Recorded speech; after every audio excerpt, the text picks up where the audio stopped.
মামুনুল হক এটা কি বললো? তার কথা শুনে কিছু বুঝতে পারলাম না। সে কি ইন্ডিয়ার বিরুদ্ধে কথা বললো নাকি বাংলাদেশের বিরুদ্ধে কথা বললো? আসলে মামুনুল হক কিন্তু ইসলামের একজন নেতা। মামুনুল হক যে কথাগুলো বলবে সেটা অবশ্যই ইসলামের পক্ষপাত এবং ইসলামের নীতিধারী হিসাবেই সে কথাগুলো বলবে। তো চলুন যাই মামুনুল হকের কথাগুলো শুনে আসি। নেতৃবৃন্দ সমবেত হয়েছিলাম। এটি বাংলাদেশের ইতিহাসের একটি নজিরবিহীন ঘটনা। এই জন্য আমরা সর্বপ্রথম প্রধান উপদেষ্টা মহোদয়কে আমরা ধন্যবাদ জানিয়েছি। সেই সাথে আমরা সর্বপ্রথম আজকে যে বিষয়ে সকল রাজনৈতিক দলের নেতৃবৃন্দ একমত হয়েছে যে ভারত এবং ভারতের যে বাংলাদেশ নীতি, ভারতের বিভিন্ন রাজ্যে বাংলাদেশের উপ হাই কমিশন সহ বাংলাদেশের জাতীয় পতাকার বিরুদ্ধে যে অবমাননামূলক আচরণ করা হয়েছে, অগ্নিসংযোগ করা হয়েছে এবং ভারতীয় মিডিয়া এবং ভারতীয় রাষ্ট্রের বিভিন্ন দায়িত্বশীলদের পক্ষ থেকে বাংলাদেশ বিষয়ে যে বক্তব্যগুলো এসেছে তার তীব্র সমালোচনা এবং নিন্দা জ্ঞাপন করা হয়েছে। সেই সাথে বাংলাদেশের অন্তর্বর্তীকালীন সরকারের ভারতের এই আগ্রাসী মনোভাবের বিরুদ্ধে যে আত্মমর্যাদাপূর্ণ যে সাহসী পদক্ষেপ, সেই সাহসী পদক্ষেপের সাথে সকল রাজনৈতিক দল সংহতি প্রকাশ করেছে এবং তাদেরকে সাহস জুগিয়েছে এবং ভবিষ্যতে যে কোনো রাষ্ট্রীয় পদক্ষেপের সাথে, সরকারের পদক্ষেপের সাথে সকল রাজনৈতিক দলগুলো একমত থাকবে এবং তারা সংহতিতে থাকবে, এই প্রতিশ্রুতি দেওয়া হয়েছে।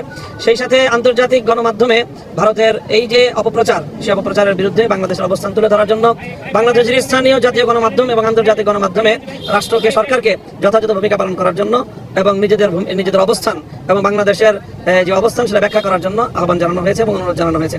সেই সাথে একটি যে কোনো সিম্বলিক ঐক্য প্রকাশ করার জন্য রাষ্ট্রের পক্ষ থেকে যে কোনো একটা উদ্যোগ গ্রহণ করা হবে, এরকম একটি মতামত এসেছে এবং সরকারের পক্ষ থেকে সিদ্ধান্ত জানানো হলে আমরা সকলে ঐক্যবদ্ধভাবে সেটার সাথে আমরা অংশগ্রহণ করব।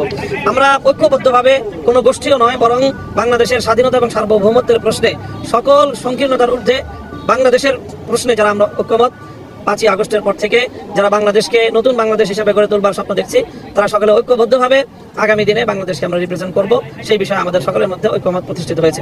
সেই সাথে আমরা বিশেষভাবে যে মতামতটি দিয়েছি সেটি হলো যে আন্তর্জাতিক অঙ্গনে বাংলাদেশের যে সকল মিত্র রাষ্ট্রগুলো রয়েছে, বিশেষ করে ভারতের চারিপাশে যে সকল রাষ্ট্রগুলো থেকে ভারত তার পররাষ্ট্রনীতির কারণে উৎখাত হয়েছে এবং সেখান থেকে প্রত্যাখ্যাত হয়েছে, শ্রীলঙ্কা, মালদ্বীপ, নেপাল সহ আন্তর্জাতিক বিশ্বের অন্যান্য রাষ্ট্রগুলোর সাথে সংহতি গড়ে তুলে ভারতের এই আগ্রাসী মনোভাবের বিরুদ্ধে বাংলাদেশকে আন্তর্জাতিক অঙ্গনে নিজেদের মিত্রদেরকে নিয়ে নিজেদের অবস্থানকে শক্তিশালী করার জন্য আমরা মতামত দিয়েছি এবং পরামর্শ দিয়েছি এবং আমরা আশা করি যে সেই বিষয়ে আগামীতে পদক্ষেপ দেখা যাবে ইনশাআল্লাহ।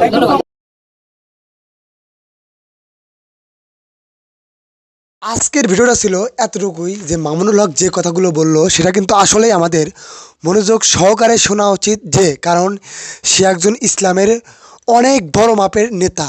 তার প্রত্যেকটা কথা এবং প্রত্যেকটা বিষয় আমাদের মনোযোগ সহকারে শুনতে হবে। তো মামুনুল হক অনেক ভালো মনের মানুষ, সেটা আমরা জানি। তো আসলে মামুনুল হক যে কথাগুলো বললো সেটা কিন্তু আমরা অনেক সুন্দরভাবে মনোরম পরিবেশে শুনলাম। সে কিন্তু ইন্ডিয়ার বিপক্ষে। ইন্ডিয়া চায় বাংলাদেশকে তুচ্ছ করে দিতে, বাংলাদেশ নামের যে একটা দেশ আছে সেটাকে তারা নাই করে দিতে চায়। আসলেই আমাদের ইসলাম অন্যান্য যে আমাদের ইয়াগুলো আছে সবাই কিন্তু ভাই ভাই একত্রে থাকবো, কিন্তু এই মোদি সরকার কোনোভাবেই আমাদের এক থাকতে দিচ্ছে না, যার কারণে আমাদের একত্রিত হয়ে ভালোভাবে সবাই মিলেমিশে কাজ করতে হবে। তো আজকের ভিডিওটা ছিল এতটুকুই। যদি ভিডিওটা ভালো লাগে থাকে অবশ্যই কিন্তু